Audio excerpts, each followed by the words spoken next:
오늘은 마태복음이 전하는 복음 그 7번째 시간입니다. 오늘 말씀의 제목처럼 오늘 말씀은 갈릴리 지역에서의 예수님의 사역에 대한 말씀의 기록이죠. 오늘 12절 말씀에 보시면요, 예수께서 요한이 잡혔음을 들으시고 갈릴리로 물러가셨다가, 예수님께서요 갈릴리로 물러가셨다라고 말씀하고 있습니다. 근데 언제 물러가셨냐면 요한, 여기 요한은 누구겠죠? 세례 요한, 세례자 요한이 잡혔음을 듣고 그리고 갈릴리로 물러가셨다는 것이죠. 이 말씀은 지금 예수님이 갈릴리에 계신다는 거예요? 아니면 다른 곳에 계신다는 거예요? 갈릴리에 안 계시는 거죠. 안 계시니까 이제 갈릴리로 물러가시는 거잖아요. 어디에 계신지는 정확히 알지 못하지만 다른 곳에 계시다는 거예요. 그러니까 그 전에 예수님의 행적을 보면요, 세례를 받으셨죠. 어디에서요? 유대 강야에서. 그리고 또 강야로 가서 시험을 받으셨죠. 역시 유대 인근에 있는 강야 지역일 것입니다. 그런데 그 지역 쪽에 계시다가 이제 요한복음 1장에서 4장 말씀을 기준으로 볼 때에 이제 오늘 이 본문 말씀과 그 세례를 받으시고 강야에서 시험 당하신 그 장면 사이의 간격이 약 한 1년 정도가 있다라고 학자는 생각합니다. 어쨌든요, 지금 갈릴리에 계신 것은 아니란 것입니다. 다른 곳에서 이 공생의 사역을 하고 계셨다는 것이죠. 그런데 마태복음에서는 이 예수님의 공생애의 그 첫 사역을 어디에서의 사역으로 지금 말씀하고 있냐면 갈릴리에서의 사역으로 기록하고 있다는 것입니다. 이것이 시간적으로 볼 때, 역사적 사실로 볼 때는 지금 이것은 안 맞는 얘기인데, 근데 이 마태복음은요, 이 갈릴리 지역에서 예수님께서 사역하셨다는 것을 지금 강조하고 있다는 거예요. 여기까지 이해가 가시죠? 이불로 이 갈릴리에서의 사역을 그 예수님의 사역의 첫 부분으로 지금 기록하고 있다는 것입니다. 즉 이 갈릴리라는 지역에요, 예수님께 이 마태는요 중요한 의미를 부여하고 있다는 것이죠. 그래서인지요, 예수님께서 사역하신 대부분의 사역 현장은요 실제로도 갈릴리였습니다. 성경에 기록되어 있는 예수님의 사역의 거의 3분의 2 이상이요 다 갈릴리 지역에서 이루어진 사역이에요. 그래서 우리가 공간복음이라고 하면 마태, 마가, 누가를 얘기하죠. 이 갈릴리 중심의 사역을 기록하고 있기 때문에 그런 것입니다. 요한복음은 왜 공간복음에 포함되지 않느냐? 공간이랑 같은 관점이란 거잖아요. 요한복음은 그 가운데서도 예루살렘에서의 사역을요 더 중점으로 기록하고 있기 때문에 요한복음을 따로 빼놓는 거예요. 어쨌든요, 예수님께서 하신 그 사역의 3분의 2 이상을 이 갈릴리 지역에서 행하셨다는 것입니다. 오늘 말씀도 여러분 보시면요, 크게 3단락으로 되어 있죠. 제가 뭐 나눌 필요 있는 것이 아니라 여러분 성경을 보시면 동그라미와 동그라미 위에 또 파란 글자들이 있죠. 3단락으로 나눌 수가 있어요. 12절부터 17절 말씀도 이 한 단락인데 그 첫 절에도 보면 갈릴리로 물러가셨다가, 두 번째 단락은 18절에서 22절까지 말씀인데 거기도 보면 갈릴리 해변에다가 다니시다가, 그리고 마지막 세 번째 단락도 23절에서 25절까지가 한 단락인데 그 시작에 보면 온 갈릴리에 두루 다니시다가. 여러분 이 3단락 모두요 뭘 강조하고 있냐면 그 사역의 현장, 그 사역의 무대가 바로 이 갈릴리 지역임을 강조하고 있다는 것입니다. 그러므로 우리는요 오늘 이 말씀을 통해서 왜 예수님께서 이 갈릴리에서 대부분의 사역을 행하셨는지, 그리고 그 예수님의 사역의 핵심은 무엇이었는지를 함께 살펴보려고 합니다. 그리고 이를 통해서요 우리의 삶이, 우리의 교회가 어떤 삶을 살아내어야 하고 어떤 사명을 감당하며 살아가야 하고 우리의 관심이 진짜 어디에 있어야 되는지를 함께 묵상하는 시간이 되기를 간절히 소망합니다. 다시 오늘 본문 말씀을 돌아와서요, 이 12절 말씀을 보시면 예수께서 요한이 잡혔음을 들으시고 갈릴리로 물러가셨다가, 예수님께서 세례 요한이 잡혔다는 이 이야기를 듣고요 갈릴리로 물러가셨죠. 이 물러가셨다는 이 표현은요 되돌아가셨다, 물러가다 이런 표현인데 좀 안 좋게 얘기하면요 도피하다, 피신하다, 도망하다 이런 의미를 가지고 있습니다. 그러니까 이 말씀만 보면요, 세례 요한이 하여튼 잡혔어요. 그리고 그것을 보고 듣고 나서 예수님이요 도망한 것처럼 보일 수 있다는 것입니다. 그렇죠? 근데 세례 요한이 왜 잡혔죠? 예? 복음 전하다가, 틀린 이야기 합니다. 맞죠? 근데 이제 그 전한 복음의 내용이 뭐가 있었냐면, 당시에 이 북부 갈릴리 지역을 통치하던 분봉왕 헤롯이 있었습니다. 성경 헤롯이 많이 등장하는데, 얘는요, 이 사람은 하여튼 분봉왕이에요. 분봉왕이라는 것은 왕과는 좀 다릅니다. 이 성경에서 있는 정식 왕은 헤롯 대왕밖에 없죠. 근데 여기 말하는 이 분봉왕이라는 것은 왕이긴 한데 왕보다는 지위가 낮은, 왕처럼 직급을 가지고는 있지만은 실제로는 그 직급이 낮은, 그것을 우리 분봉왕이라 그러는데 여기는 이제 헤롯 안디바를 얘기하는 것입니다. 근데 이 헤롯 왕이 굳이 말하면 약간 부정한 행위를 했어요. 어떤 행위를 했냐면 자기 이복 동생인 빌립의 아내의 이름이 헤로디아인데 이 헤로디아가 우리 여성 성도님들처럼 아름다웠나 봐요. 그러니까 얘가 이 사람이 아내가 있음에도 불구하고 그 헤로디아를 유혹해서 아내로 삼았죠. 그래서 원래 있던 아내는요 다시 자기 친정으로 성질나서 돌아갔습니다. 근데 이런 상황 가운데 있어서 굳이 말하면 이제 왕실의 스캔들이 일어난 거예요. 그것을 세례 요한이 못 본 척하지 않고, 이 사람 정의로운 사람이잖아요. 그래서 그것을 딱 지적했습니다. 그게 나쁘다, 옳지 않다, 죄다라고 했죠. 헤롯이 믿음이 있었으면 이게 죄구나 회개하고 받아들였을 것인데 이 사람은요 믿음이 없었습니다. 믿음이 없는데 지적하면 기분이 어때요? 잘 모르겠으면 여러분 아무나 지적해 보세요. 좋아하는지. 그러니까요 기분이 나쁜 거예요. 그래서 이제 괘씸죄에 딱 걸렸죠. 그래서 이 세례 요한을요 잡아들여서 궁궐의 감옥에 투옥시켜 버립니다. 그 사건을 지금 이야기하는 거예요. 근데 그 소식을 들으시고 예수님이 어떻게 하셨냐면 물러가셨다는 거예요. 갈릴리로.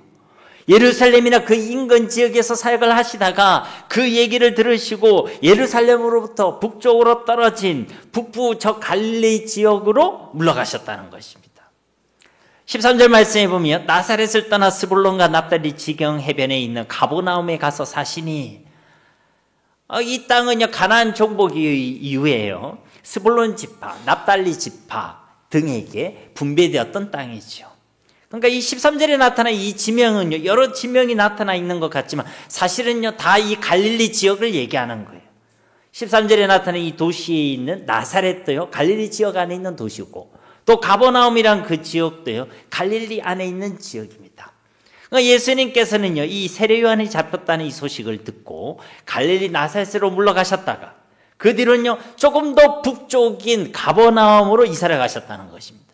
그러니까 지리적으로 볼 때는 예루살렘으로부터 더 북쪽으로 이동하셨고 이사를 가셨다는 것이고, 사역적으로 볼 때는 좀 더 이방인들이 많은 지역으로 이동하셨다는 것입니다.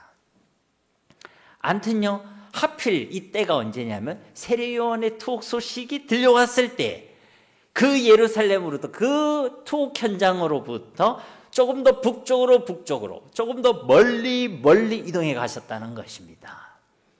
여러분 예수님의 이런 행적이 어떻게 이해가 되십니까? 좀 비겁해 보이십니까? 좀 잽실해 보이십니까? 적어도 세례 요한은요 자신의 길을 예비하던 사람이었습니다. 맞죠? 자신의 길을 준비하던 사람이었습니다. 그가 투옥됐으면 아니 무슨 서명운동이라도 하든지 아니면 1인시라도 하든지 그래야 되는 거 아닙니까? 그런데요 그 투옥된 현장으로부터 더 멀어졌다는 것이죠. 그리고 사실은 혈연관계잖아요. 사촌 내지 육촌의 그런 형님이신데 혈연관계에도 불구하고 이것을요 점점 멀어졌다. 단어적인 의미만 보면 도망하신 것처럼 보이게 된다는 것입니다. 여러분 예수님께서요 왜 그렇게 이동하셨을까요? 왜 물러가셨을까요? 여러분 객관식을 좋아하시니까 자 1번 무서워서 도망가셨다. 2번 잡힐까 봐 도망하셨다. 3번 그냥 아무 생각 없이 그냥 가셨다. 4번, 하나님의 말씀을 이루시기 위하여 갈릴리로 가셨다. 몇 번입니까? 네, 이 쉬운 걸 대답 안 하는 거 이제 저랑 싸우자는 거죠. 그죠? 정답은 바로 4번입니다.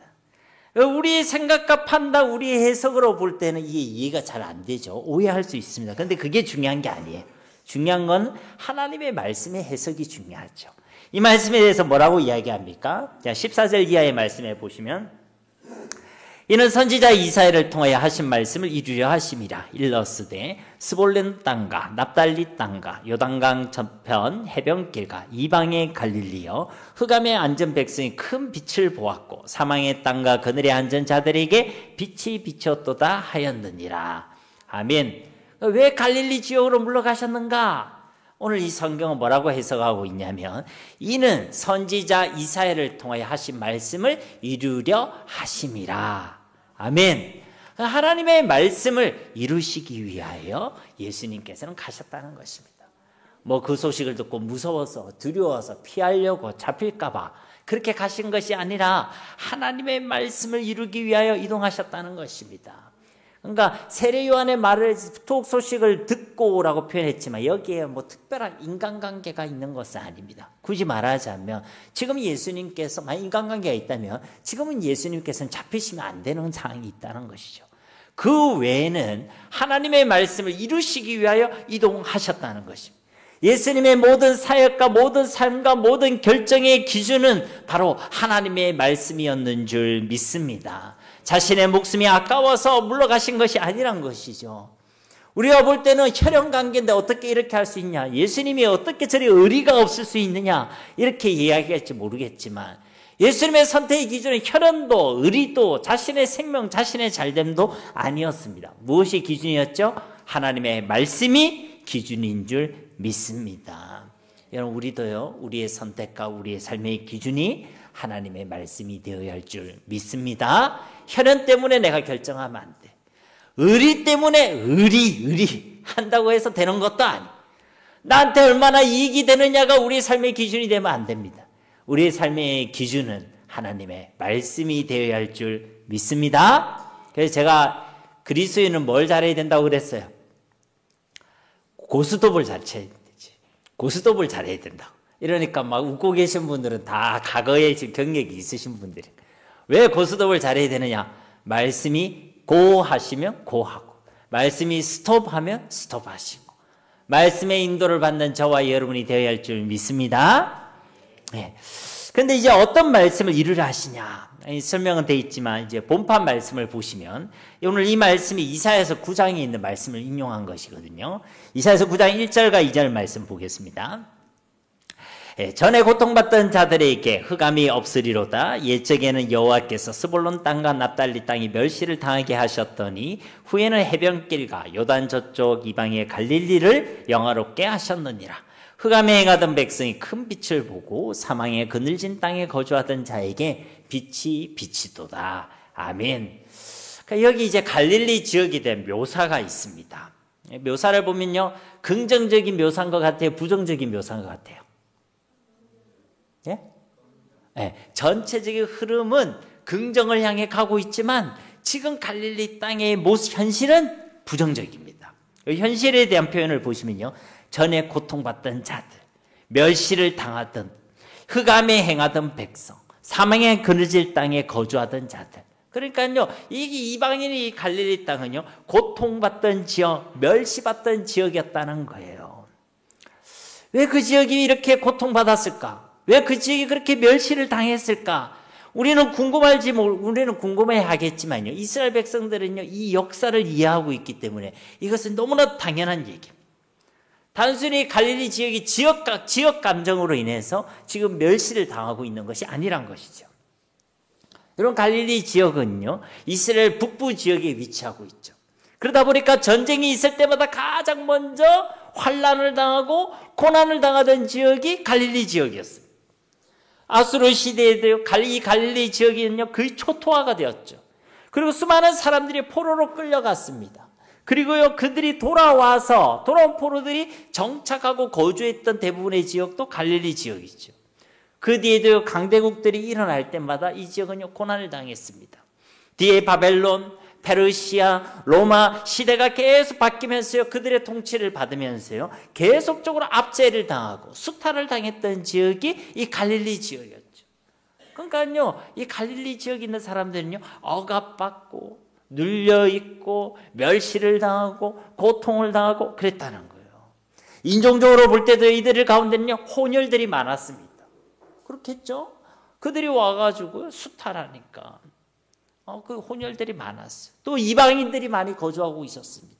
종교적으로 볼 때도요 혼합주의와 우상숭배가 넘쳐났죠.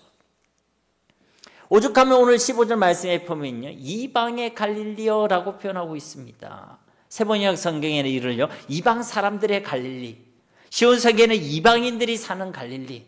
이 말은 무슨 말입니까? 갈릴리 지역이 이방 땅이란 얘기가 아니라 틀림없는 이스라엘 영토죠. 그런데 거기에는요 이방인들이 많이 살고 있었다는 거예요. 이방인들, 혼혈들이 많이 살고 있었다는 것이죠. 그래서 이스라엘 백성이 이 갈릴리 지역과 그 지역에 있는 사람들을요 제대로 인정해 주지 않았습니다. 오히려 이사야 말씀대로요 멸시했죠. 경멸했습니다. 싫어했습니다. 무시했습니다. 그런데 예수님께서는요 그 멸시받는 땅에, 그 버림받은 땅에, 그 무시당하는 그 땅이에요. 예수님께서 그의 초기 사역을 시작하셨고 예수님의 대부분의 사역을 이런 땅에서 시작하셨다는 것입니다. 오늘 말씀에 보면요 그곳으로 이사하셨다는 거예요.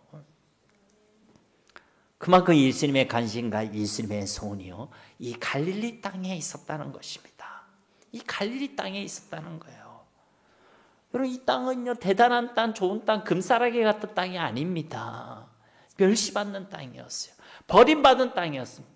고통과 아픔과 상처가 간직한 그런 것을 간직한 사람들이 모인 곳이었습니다. 아니 내가 이방인에 끌려간 것도 억울한데 거기서 어떤 모욕을 당하고 그래야 겨우 복귀했는데 민족은 받아주지 않는 거예요. 너 더럽다. 너 죄인이다. 여러분 이들 가슴속에 얼마나 원한이 있었겠습니까? 한을 품고 있었던 거예요. 얼마나 큰 억울함이 있었겠습니까? 그런 사람들이 모여서 살아가던 곳이 갈릴리였다는 거예요. 그런데 바로 이곳에서요 예수님께서는 그들 가운데 이사하셔서 그들 가운데 거주하시고 그 땅에서 그의 대부분의 사역을 감당하셨다는 것입니다. 여러분 우리나라 말이에요. 말은 어디로 보내라고요? 제주로. 사람은 어디로 보내라고요? 서울로 보내라고 그랬어요. 성공을 하려면 이왕이면 인프라가 잘 되어 있고 환경이 좋은 곳으로 가라는 것입니다. 이왕 놀려면 작은 물 말고 큰 물에서 놀아라는 거예요. 그렇기 때문에 예수님의 이런 행보는요 사실은 이해되지 않습니다. 백성들로부터 인기를 얻으려고 하면 그들로부터 이스라엘 백성의 지지를 얻으려고 하고 그들에게 영향력을 끼치려고 하면요 예수님께서 제 갈릴리에 계실 것이 아니라 그래도 적어도 예루살렘 정도 되는 그런 성읍에 계셔야 된다는 것이죠. 그런데 저 버림받은 저 갈릴리로 저 북쪽으로 이동하셔서 그들 가운데 이사하셔서 그들 멸시받는 자들과 함께 하셨다는 것입니다. 이스라엘 백성들이 볼 때는요 이게 이해되지 않는 거예요. 우리로 볼 때는 야 예수님 대단하시다 할지 모르겠지만요 그들이 볼 때는요 뭐 좀 이상한 사람, 죄인들과 함께 있어도 예수님과 예수님의 제자들을 이해하지 못했잖아요. 그런데 이방인들과 함께 있고 혼혈들과 함께 있고 더러운 자들과 함께 있고 그러니까 그들과 함께 있는 것이 예수님께는 어떤 유익이 되지 않는다는 것입니다. 힘을 가지려고 해도 세력을 가지려고 해도 지지 기반을 만들려고 해도 우리가 흔히 생각하는 세상의 성공을 위해서는 아무런 도움이 되지 않는다는 것이죠. 저희 부모님 세대에 목회하시던 선배님들 그분들 사이에도 이왕 목회를 하려면요 서울에서 해라 이런 이야기가 있어요. 그래야 큰 목회를 할 수 있다 이런 이야기가 있었다고 합니다. 그런데 예수님은요 오히려 이스라엘의 변방에서 이스라엘 사람들이라면 아무도 일부러 찾아가지 않는 그곳에서 오히려 사람들이 멸시하는 그곳에 사람들로부터 버림받은 그곳에서 사역을 하셨다는 것이죠. 힘을 가지고 기득권을 가지고 사회적 지위를 가지고 있는 사람들이 아니라 그들로부터 멸시당하고 무시당한 자들, 비천하고 상처받고 아픔을 가진 칼을 품고 있는 그들을 향해 다가가셔서 그 이방인의 갈릴리 지역에서 사시고 함께 하시고 사역을 감당해 나셨다는 것입니다. 그리하여 그 땅에 이사야서 9장 말씀처럼 그들 가운데 있는 흑암을 걷어내시고 그 이방인의 갈릴리를 영화롭게 하신 줄로 믿습니다. 사랑하는 성도님 여러분, 우리 교회가요 서 있어야 될 곳은 바로 갈릴리입니다. 우리 교회가 서 있어야 될 곳이요 바로 갈릴리라는 거예요.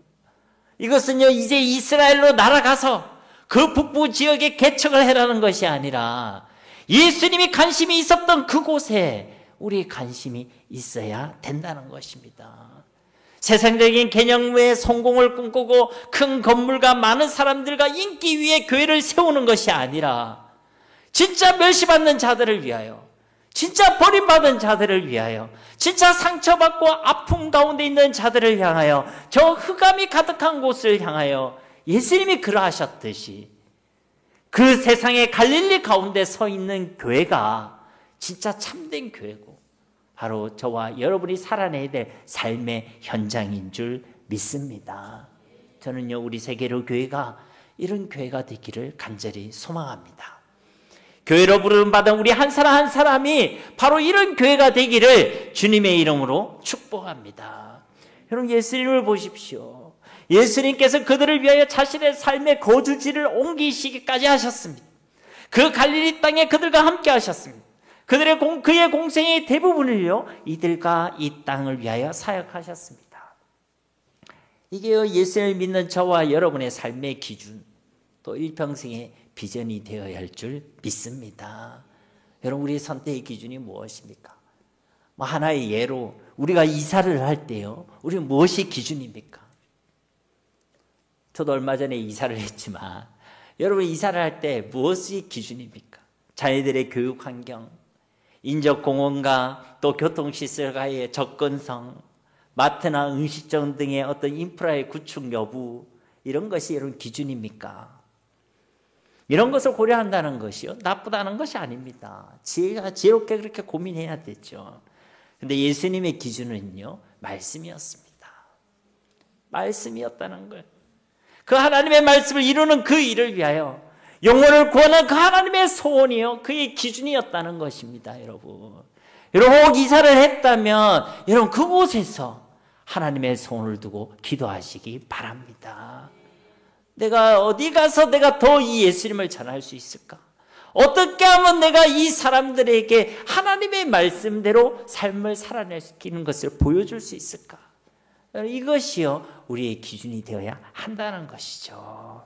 이사뿐만 아니라 우리의 모든 삶의 기준과 우리의 선택과 결정의 기준이 바로 하나님의 말씀이 되어지고 영혼을 구하는 하나님의 소원이 되어지기를 예수님의 이름으로 축복합니다. 우리가 직업을 가지는 것도 우리 청년들 고민을 많이 하잖아요. 돈 많이 버는 거 중요합니다. 근무 여건 중요합니다. 그러나 그보다 더 중요한 기준은요 하나님의 말씀, 하나님의 소원이 되어야 할 줄 믿습니다. 앞서도 말씀드렸지만 교회는요 세상의 갈릴리 위에 서 있어야 합니다. 교회의 모든 관심은 세상의 갈릴리에 있어야 합니다. 교회의 대부분의 모든 사역은 세상의 갈릴리를 향해 있어야 한다는 것이죠. 그리고 바로 이것이 이 시대 교회로 부름받은 저와 여러분들에게 주시는 하나님의 사명인 줄 믿습니다. 세상의 부와 번영, 성공과 세상의 많은 것을 소유하는 것에 마음을 빼앗기보다는 이 세상의 갈릴리 땅을 향한 그 주님의 마음이 우리 가운데 있게 되기를 다시 한번 예수님의 이름으로 축복합니다. 17절 말씀에 이때부터 예수께서 비로소 전파하여 이르시되 회개하라 천국이 가까이 왔느니라 하시더라. 아멘. 이때부터라는 것은 언제를 얘기하는 것이죠? 갈릴리 가버나움으로 이사를 가신 후에, 그렇죠? 예, 그때부터 비로소 전파하셨다. 가버나움이라는 이 도시의 명칭은요 여러분이 알고 있는 선지자 이름이 들어가 있습니다. 혹시 아세요? 여러분이 알고 있는 선지자 이름이 가버나움에 들어가 있습니다. 여러분 표정을 보니까 네가 얘기해라 이런 표정이시죠? 예, 여기 보면 나움이라 돼 있어서 여러분이 잘 모르는데 나훔을 얘기하는 거예요. 나움은 아시죠? 나훔, 하박국, 스가랴 이렇게 순서가 이어져 있는데 나움이라는 이 뜻은요 바로 위로하는 자라는 뜻입니다. 저 가버나움이라는 이 뜻은요 바로 나훔의 도시, 위로의 도시라는 의미를 가지고 있죠. 그곳에요 예수님께서 가셨다는 것입니다. 그 가버나훔, 그 위로의 도시로 이사를 가신 후에 이제 본격적으로 그 버림받고 멸시당하고 아픔과 상처 가운데 있던 그들을요 위로하시는 사역을 시작하셨다는 것이죠. 그리고 예수님의 그 위로의 사역의 핵심은 무엇입니까? 전파하는 것이었다는 것입니다. 무엇을 전파하셨습니까? 회개하라, 천국이 가까이 왔느니라.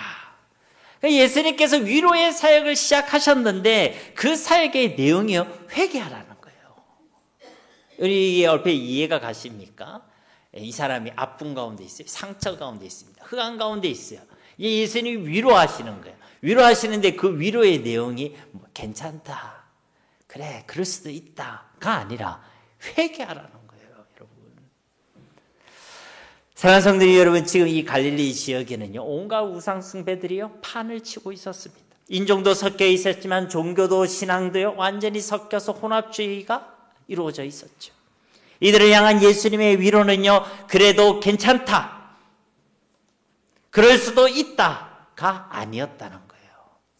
뭐라고 말씀하셨습니까? 회개하라, 회개하라. 여러분, 이것이요 너무 원론적으로 들려지십니까? 아니면 너무나 딱딱한 이야기, 꼰대 같은 말씀으로 이해되십니까? 아니면 너무 차갑고 냉혹한 말씀으로 혹시 다가오십니까? 근데 오늘 말씀을 자세히 보십시오. 이 회개는요 무엇을 위한 회개입니까? 그렇죠, 바로 천국을 위한, 하나님 나라를 위한 회개인 줄 믿습니다. 그래서 이 회개의 복음이요 위로의 말씀이라. 즉 예수님께서 전파하신 이 복음의 내용은요 그 흑암과 사망 가운데 살아가던 그 갈릴리 사람들에게 이제는 더 이상 흑암 가운데 살아가지 마십시오. 이제는 더 이상 사망 가운데 살아가지 마십시오. 이제는 더 이상 그 아픔과 그 상처와 한 가운데 살아가지 마십시오. 이제는 진짜 하나님의 나라를 누리십시오. 이를 위하여 이제 그 모든 죄악 가운데서 회개하십시오. 이런 위로의 복음이었는 줄 믿습니다. 그래서요 오늘 이 예수님이 전한 이 위로의 말씀을 의지하고 여러분에게도 제가 이 위로의 복음을 선포합니다. 사랑하는 성도님 여러분, 이제 더 이상 그 죄 가운데 있지 마십시오. 이제 더 이상 그 미움 가운데 거하지 마십시오. 이제는 더 이상 그 분노와 원망 가운데 서 있지 마십시오. 이제는 더 이상 그 두려움과 불안 가운데 있지 마십시오. 이제는 더 이상 그 불신앙과 우상 가운데 살아가지 마십시오. 만일 우리 가운데 그런 연약함과 제약들이 있다면 오늘 이 시간 예수 그리스도의 이름으로 회개하시기 바랍니다. 진짜 하나님의 나라를 누리게 되시기를 예수님의 이름으로 축복합니다. 다시 말씀드리지만 예수님께서는요 아예 갈릴리 지역으로 이사를 하시고 그들과 함께 하시고 이 회개의 복음을 선포하셨다는 것입니다. 왜 그리 하셨습니까? 그 멸시받던 그 땅에, 그 버림받은 그 땅에, 영적으로 깜깜한 그 흑암의 땅에 하나님의 나라를 세우는 것이 예수님의 소원이고 예수님의 비전이었기 때문인 줄 믿습니다. 이와 같이 저와 여러분의 삶 가운데 이 양산 땅과 이 나라 이 민족 가운데 하나님의 나라를 세우는 것이 우리 주님의 소원인 줄 믿습니다. 우리가 이 소원을 함께 품었으면 좋겠습니다. 여러분, 우리가 하나 된다는 것은요 꿈이 하나라는 거예요. 우리가 하나 된다는 것은요 우리의 비전이 하나라는 것입니다. 저는 우리 세계를 교회가요 하나 되기를 원합니다. 한 꿈과 한 비전과 한 성령과 한 사랑으로 하나 되는 우리 교회가 되기를 주님의 이름으로 축복합니다. 근데 이 예수님께서는 이 갈릴리 지역에 하나님의 나라를 세워가는 이 사역을 어떻게 이루시고 계십니까? 우리 18절 말씀, 이하의 말씀 한번 보도록 하겠습니다. 갈릴리 해변에 다니시다가 두 형제, 고 베드로라 하는 시몬과 그의 형제 안드레가 바다에 그물 던지는 것을 보시니 그들은 어부라. 말씀하시되 나를 따라오라. 내가 너희를 사람을 낚는 어부가 되게 하리라 하시니 그들이 곧 그물을 버려두고 예수를 따르니라. 거기서 더 가시다가 다른 두 형제, 고 세베대의 아들 야고보와 그의 형제 요한이 그의 아버지 세베대와 함께 배에서 그물 깁는 것을 보시고 부르시니 그들이 곧 배와 아버지를 버려두고 예수를 따르니라. 아멘. 그 갈릴리 해변에서 예수님께서 무엇을 하십니까? 바로 제자를 부르시고 제자를 세우고 계시죠. 예수님께서는 이 갈릴리 땅에 하나님의 나라를 세우기를 간절히 소원하시고 반드시 이 일을 이루실 것입니다. 아멘이십니까? 그런데요, 바로 이때요, 그 일을 예수님 당신께서 혼자 하시는 것이 아니라 이 일을 위하여 하나님은 사람을 부르시고 제자를 세우신다는 것입니다. 하나님의 나라를 어떻게 세우느냐? 사람을 부르시고 그 사람을 제자로 세워 주신다는 것이죠. 이것은요, 2000년 전에만 예수님께서 사용하시던 방법이 아닙니다. 오늘날도 똑같습니다. 이 영적 갈릴리와 같은 이 세상 가운데 우리 예수님께서는요, 하나님의 나라를 세워가시기를 소원하시는 줄 믿습니다. 바로 그때 이 영광스럽고 복된 일을 위하여 우리 하나님께서는 사람을 부르시고 그리고 제자를 세우시기를 소원하신다는 것이죠. 그래서요, 오늘 본문 말씀처럼 저와 여러분을 부르시고 저와 여러분을 사람을 낚는 어부로 세우시기를 원하시는 줄 믿습니다. 여러분, 이 오늘 말씀에 부름받았던 이들은요, 우여곡절은 있었지만 결국은요, 마침내 이 어두운 땅에 하나님의 나라를 세워가는 일에 좋은 게 쓰임받고 생명 다해 쓰임받는 하나님의 나라의 일꾼이 되었습니다. 이들은요, 그렇게 대단한 사람들이 아니었습니다. 우리가 바울 하면요, 뭔가 약간 좀 나랑 좀 다른 사람 같이 느껴지잖아요. 그죠? 잘 배웠고 훌륭하고 열심히 특심이고. 그러니까 우리가 그러지 못할 때가 있으니까 바울하면 뭔가 좀 멀어지는 사람 같아요. 근데 이들은요, 평범한 사람입니다. 그냥 자기 일들 가운데 있었던 사람이에요. 성품도요, 그렇게 좋지 않습니다. 우리 베드로 성품이 얼마나 급한지 알고 있죠? 예, 욱하는 사람입니다. 대단한 사람은 아니었어요. 그런데요, 이들은요, 하나님께 그렇게 쓰임받았다는 거예요. 그 시작이 뭐였습니까? 주님의 선택과 부르심이었습니다. 저와 여러분이 우리의 모습을 볼 때 대단해요, 안 대단해요? 아, 목사님, 나는 좀 대단하다 하실 수 있을 수도 있어요. 그런데요, 우리 중 대단한 사람이 아무도 없습니다. 그런데요, 우리가 이 자리에 앉을 수 있는 것은 하나님의 선택이요, 하나님의 부르심이고 하나님의 은혜인 줄 믿습니다. 그럼요, 우리를 통해 하나님의 나라가 세워질 수 있다는 거예요.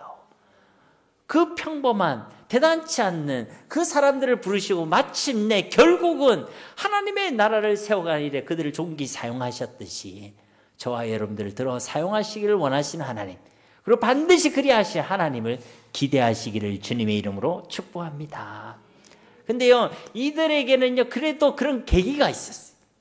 하나님의 부르심 앞에, 예수님의 부르심 앞에 이들이 노 했으면요, 이런 일이 일어나지 않습니다. 근데 이들에게는 무엇이 있었죠? 그 예수님의 부르심에 즉각적으로 순종하는 은혜가 있었는 줄 믿습니다. 오늘 말씀도 한번 보세요. 19절에 보면 내가 너희를 사람 낚는 어부가 되게 하리라. 그러니까 20절에 보니까 그들이 곧 그물을 버려두고 예수를 따르니라. 21절에도 배에서 그물 깁는 것을 보시고 부르시니, 콜링하시니, 22절에 보니까 그들이 곧 배와 아버지를 버려두고 예수를 따르니라. 그러니까 이들의 특징은요, 지금 다 버리고, 그리고요, 곧 즉각적으로 그 콜링에, 그 부르심에 순종했다는 거예요. 여러분, 이것을 꼭 기억했으면 좋겠습니다. 왜? 여러분의 삶을 통해 하나님의 나라가 세워지는 그 위대한 원대한 하나님의 역사가 시작되어지기를 주님의 이름으로 축복합니다. 그러면요, 그 시작이 어땠는지를 보라는 거예요, 여러분. 그 주님의 부르심 앞에 어떻게 반응했는지를 여러분 주목해라는 것입니다. 아, 목사님, 나는 뭐 내를 통해 하나님 나라가 세워지든지 말든지 아무 관심이 없습니다. 예, 그러면 안 들으셔도 돼요. 그런데 나의 삶을 통해 이 갈릴리와 같은 이 세상 흑암의 땅 가운데, 나의 가정 가운데, 나의 삶의 현장 가운데 하나님의 나라가 세워지기를 여러분 소원하신다면, 오늘 이 주님의 이 부르심 앞에 이들이 어떻게 반응했는지를 여러분들이 주목하고 깨닫고 기억하게 되시기를 주님의 이름으로 축복합니다. 여러분, 그들이 버렸다는 이 배와 그물은요, 그들의 생계 유지를 위해 택했던 도구들입니다. 그들에게 있어서는요, 그들의 생명을 유지하는 경제적 수단들이었어요. 그리고 그들의 아버지로부터, 부모에게로부터 불러받은 가업이기도 한 것이죠. 그리고 아마도 이들은요, 이 기업과 이 생계 수단을 통해서요, 이들에 대한 기술을 보면 여러 배들을 가지고 있고 그물들을 가지고 있죠. 나름 안정적인 생활을 하고 있었다는 것입니다. 그 생계 수단을 통해서요, 안정적으로 살아갔다는 거예요. 먹고 살만했다는 것입니다. 이들이 뭐 부자였는지 그건 전 잘 모르겠지만 이들은 그냥 안정적인 삶을 살아가고 있었다는 거예요. 뭔가 뭐 부족한 그런 상황이 아니었습니다. 근데 이들은요, 예수님 부르심 앞에 그 삶의 안정, 그동안 그 삶의 안정을 위해 살아왔던 삶의 경험, 삶의 방식을요, 다 포기하고 따라가는 것을 보게 됩니다. 그리고 당시에는요, 가부장적인 사회이고 혈연 중심의 사회이죠. 아버지라는 그 울타리 안에 있었다는 것은요, 그들이 삶의 안정을 충분히 누리고 있었다는 것입니다. 근데 그 아버지를 버렸다는 것은 혈연을 끊었다, 그런 얘기가 아니라 그 아버지로부터 주어지는 그 삶의 안정, 그 삶의 안락함을요, 그들이 포기하고 예수님을 따라갔다는 것이죠. 그러니까 지금까지 그 모든 삶의 안정을 주던 그가 가지고 있던 수단, 경험, 배경, 그 모든 것들을요, 다 버리고 이제 예수님을 따라가는 것입니다. 이제는 물고기, 그물, 배 중심의 그런 삶이 아니라 예수님 중심의 삶, 예수님께 모든 것을 맡기는 삶을요, 그들이 선택했다는 것입니다. 하나님의 나라를 세워가자는 그 부르심 앞에 그들은 모든 것을 버리고 그 부르심에 순종했다는 것이죠. 지금까지 그들이 가지고 누리고 있었던 것을 기꺼이 포기할 수 있었다는 것입니다. 아니, 내 삶이 안전하면요, 보통 하나님 잘 안 찾습니다. 내가 먹고 살만하고 아무런 어려움이 없으면요, 하나님 보통 잘 찾지 않습니다. 그리고 지금까지 내가 이것을 통해 충분히 먹고 살았거든요. 그리고 충분히 내가 잘 살고 있거든요. 근데 그것을 포기하는 것이 쉽겠습니까? 쉽지 않습니다. 그런데요, 주님의 그 부르심 앞에 그들은 그 모든 것을 버리고 주님을 따라갔다는 것이죠. 누가복음 5장 11절에도 보면 그들이 배들을 육지에 대고 모든 것을 버려두고, 뭐 하나 남겨놓는 것이 아니라 전적으로 예수를 믿는, 예수님을 의지하는, 예수님께 의존되는 삶을 선택했다는 것입니다. 그들이 이게 지금 누리고 있는 삶의 안정, 배, 그물, 그것을 믿고 의지하고 의존하는 삶이 아니라 그것을 다 버려뒀다는 건, 내가 이제 예수님께 내 삶을 맡기겠다, 전적으로 예수를 믿는, 의지하는 삶을 살아가겠다, 그것을요 그들이 고백했다는 것입니다. 그리고 주목할 것은요, 곧 따르니라, 곧 따르니라. 예수님 그 부르심 앞에 즉각적으로 순종한 줄 믿습니다. 여러분, 이게 하나님의 은혜입니다. 우리 같으면요, 계산 좀 해보겠죠. 잠깐만 하고 계산할 것입니다. 제가 부끄러운 얘기를 하나 드리자면요, 제가 직업군인으로 군대 생활을 했지 않습니까? 직업군인 했는데, 그 직업군인을 하게 된 게, 동생이 대학교를 입학하고 동생이 이제 학업을 해야 되니까 이제 그 뒷바라지를 해야 되기 때문에 제가 이제 대학교를 휴학하고 이 직업군인을 택했죠.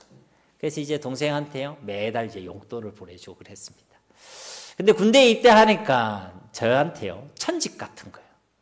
제가 딱 생겨도 군인같이 생겼지 않습니까? 아, 요즘 좀 군기가 좀 빠져있지만.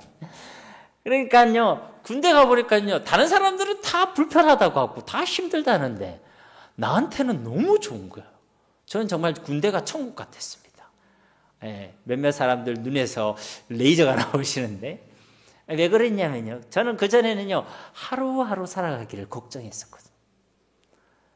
진짜 내일은 내가 차비가 있을까? 이런 걸 걱정해 봤거든요. 그러니까 하루하루 살아가던 그 아슬아슬한 삶 가운데 하나님께서 정말 하루하루 까마귀를 보내시고 일용할 양식을 주시는 것을 경험하면서 아슬함과 불안함과 은혜와 감사를 계속 오가고 있던 그런 상황 가운데 살아가고 있었습니다. 그런데 군대 가니까 어때요, 여러분? 집 주죠? 밥 주죠? 옷 주죠? 심지어는 그것도 감사한데 돈도 줘요, 여러분. 그러니까 너무 안정적인 거예요, 여러분. 그게요, 저한테는요, 그 수년 만에, 정말 10수년 만에 제가 느끼던 감정이었거든요. 내가 먹을 거 걱정 안 해도 되네? 내가 입을 거 걱정 안 해도 되네? 살아갈 걸 걱정 안 해도 되네? 그냥 하나만 하면 돼. 그냥 군대 생활만 하면 돼. 그러니까 좀 제가 그 당시 제 별명이 장금이었거든요. 장금이 아세요, 여러분? 이제 최씨 집안에 고난을 당하던 장금이. 왜 그랬냐면 우리 중대에 그 최씨가 3명이 있었어요. 중대장도 최씨였고 내 위에 부소장도 최씨들이었고, 그 사이에 늘 끼어서 치이던 사람이었는데 저는요 괜찮았습니다. 너무 안정적이었어요. 그래서 제가 4년 6개월만 복무하고 나오면 되는데요, 제가 부끄럽지만 복무 연장을 2년이나 더 했어요. 장기를 넣으려고 하니까 신학생이 휴학하고 갔는데 장기를 신청하려고 하니까 뭔가 하나의 죄 짓는 것 같고, 그래서 몰래 우리 집사람한테도 얘기를 안 하고 1년 연장하고, 또 1년 뒤에 나와야 되는데 또 1년 연장하고. 제가 그랬습니다, 여러분. 여러분, 내 삶의 그 현장을, 안정을 포기한다는 게요, 여러분, 얼마나 힘든 일이라는 것을 저는 알고 있어요. 만약 하나님이 저를 밀어내지 않으시고 보내시지 않으셨다면요, 지금쯤 저는 그 안정에 취해서 안정에 만족하면서 주님의 콜링이 있었는지 없었는지 생각도 안 하고 아마 뭔가 찝찝함을 가지면서도 괜찮다라고 생각하며 살아왔을 것입니다. 아마 지금쯤 상사를 달고 있었든지 그러고 있었겠죠. 여러분, 근데 이들은요, 그 주님의 부르심 앞에 즉각적으로 순종했습니다. 자신이 지금 누리고 있었던 그 삶의 안정을 가져주던 그 모든 것을요, 포기할 수 있었습니다. 그리고요, 주님의 그 콜링에 그들은요, 응답했다는 거예요. 그 부르심에 응답했다는 것입니다. 여러분, 지금 우리의 관심이요, 그물과 배와 물고기에만 있을 수 있습니다. 그것으로 인한 삶의 안정에만 소망을 두고 그것으로 인해 괜찮다고 만족하며 살아가고 있을 수 있습니다. 그래서요, 주님은요, 우리를 부르시는 거예요. 그래야 우리가요, 이제는 그물과 배와 물고기가 아니라 이 갈릴리의 관심을 가지고 살아가기를 소원하십니다. 물고기에만 혈안이 되어져서 물고기만 잡는 어부가 되는 것이 아니라 이양 어부가 되려면 진짜 사람을 낚는 어부가 되라고 우리의 삶의 방향을 바꾸어 주시기를 원하신다는 것입니다. 우리가 가진 그 그물과 배들과 물고기 아버지를 의지하는 삶이 아니라 오직 하나님을 의존하는 삶, 오직 주 예수님을 의지하는 삶을 살아가기를 주님은 지금 기대하시는 거예요. 그래서 우리를 부르고 계신 거예요. 이미 부르셨고 부르고 계신다는 것입니다. 그래서 물고기 때문에 만족하는 삶이 아니라 진짜 하나님의 나라를 세우는 일에 우리의 만족과 우리의 소망을 두라고 말씀하고 계시는 줄 믿습니다. 여러분, 그 주님의 부르심이 들린 길을 주님의 이름으로 축복합니다. 주님의 부르심이 들린다면 외면하지 않으시기를 주님의 이름으로 축복합니다. 어떤 분들은 그것을 들어요. 모르지 않아요. 하나님 나에게 뭘 기대하는지 모르지 않습니다. 알고 있어요. 내 삶의 방향이 어디로 가야 될지 모르지 않습니다. 알고 있어요. 그런데요, 잠시만요, 잠깐만요, 그렇게 얘기하는 겁니다. 나중에 하겠습니다. 내 삶이 좀 정돈이 되면 하겠습니다. 내 삶이 안정이 되면 하겠습니다. 설마 난가요? 내가 아닐 겁니다. 그렇게 외면하고 무시하고 밀어내고 미루고 그렇게 한다는 것입니다, 여러분. 여러분, 지금 주님의 그 부르심이 들린다면 그 부르심에 우리가 믿음으로, 아멘으로 적극적으로 순종하는 믿음이 우리 가운데 있게 되기를 주님의 이름으로 축복합니다. 여러분, 이것이요 하나님의 복을 받는 길이에요.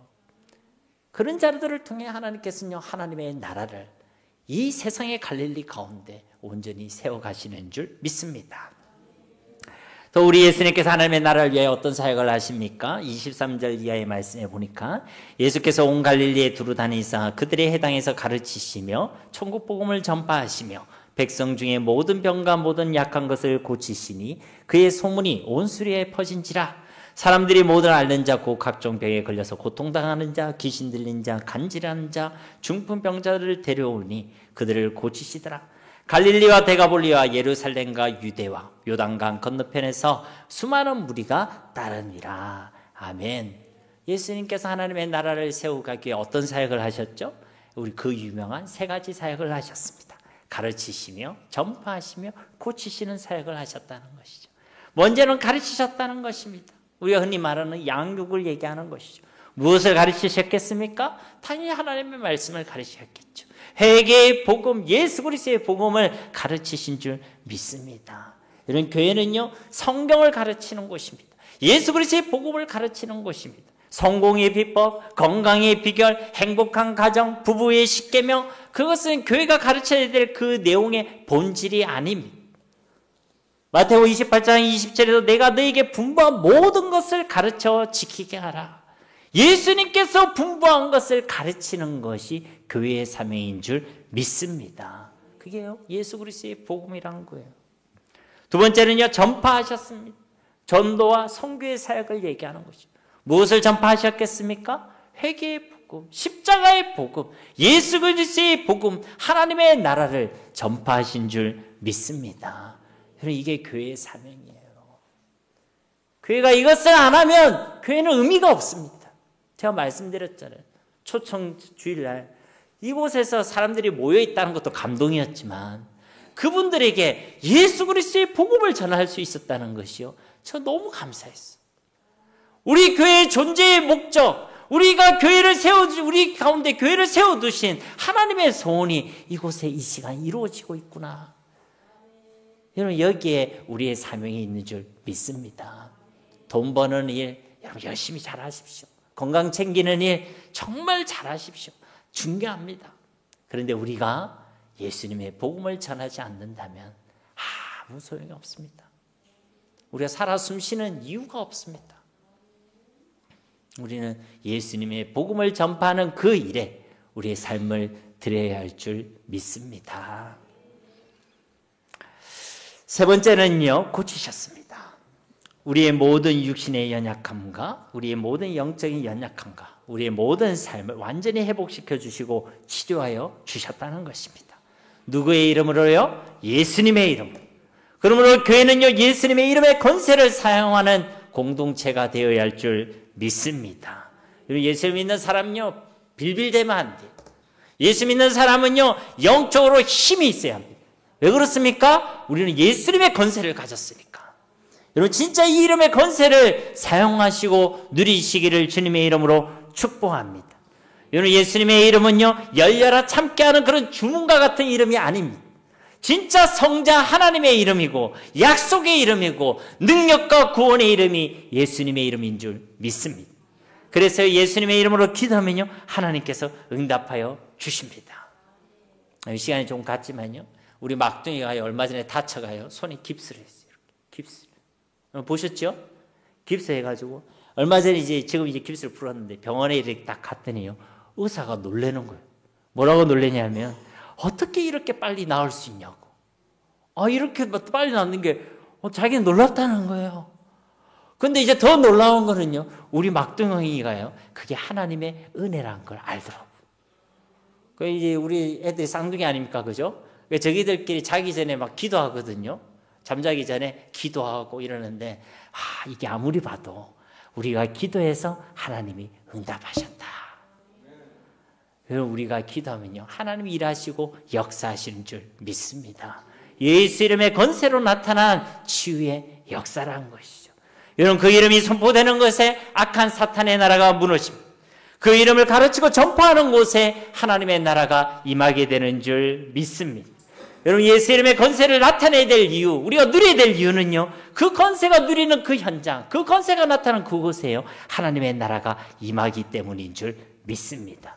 누가복음 11장 20절 말씀에도 그러나 내가 만일 하나님의 손을 힘입어 귀신을 쫓아낸다면 하나님의 나라가 이미 너희에게 임하여야 한다니라. 아멘이십니까? 사랑하는 성도님 여러분, 우리가 살아가는 이 시대에 우리 교회는요, 바로 세상의 갈릴리 땅에 서 있어야 될 줄 믿습니다.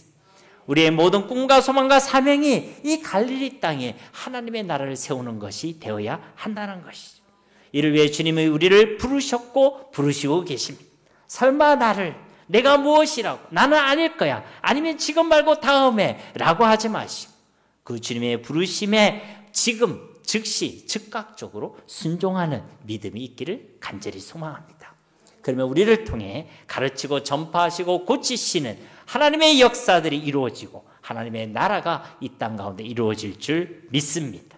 이러한 꿈과 비전을 품고 우리의 매일의 삶, 일평생의 삶을 살아내는 우리 모두가 다 되시기를 예수님의 이름으로 간절히 축원드립니다.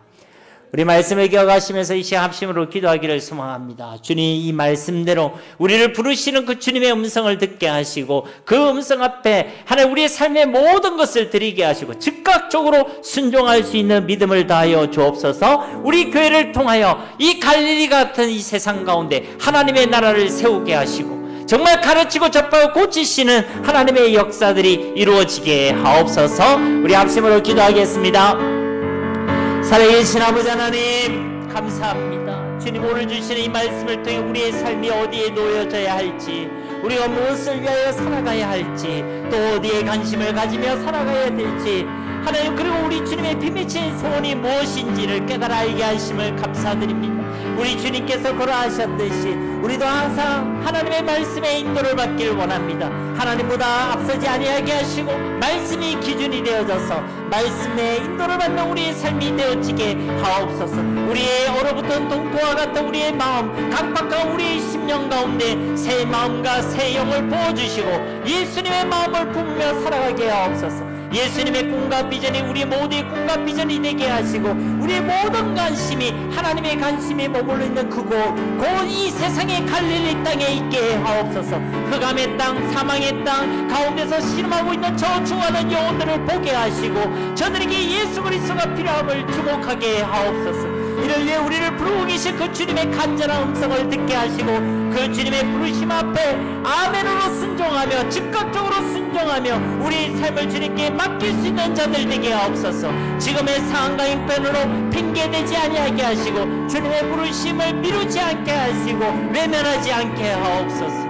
우리 교회를 통하여 우리 사랑하는 성도들의 삶을 통하여 가르치고 전파하며 치유하는 하나님의 능력이 나타나게 하시고 하나님의 나라가 이 땅 가운데 이루어지게 하옵소서.